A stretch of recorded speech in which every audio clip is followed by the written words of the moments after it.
Okay, so for today's demonstration, we are going to be looking at the biblical account of when Jesus healed the paralyzed man at Capernaum. And so the house that Jesus was preaching in that day would have been a very simple house, probably made out of clay. The walls, the floor, um, it would have been made out of clay. However, the roof was what they removed a portion of the roof. The paralyzed man's friends, this is the paralyzed man,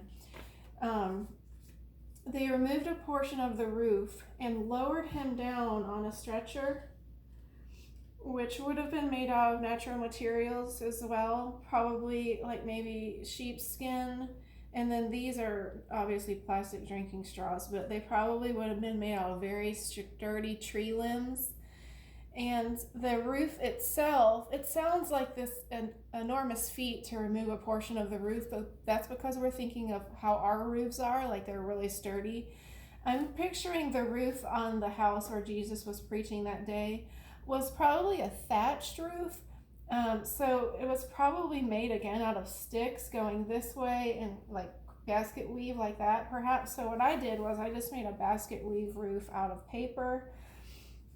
So what they did is the paralyzed man had some really good friends and they brought him to Jesus, who was preaching here at the house, and the house was just so full of people that they couldn't get him on and through the front door because the house was just packed with people.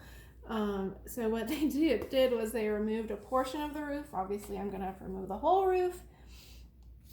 They lowered the man down into the house, and Jesus did heal him, and he walked out of the house that day. He healed his legs.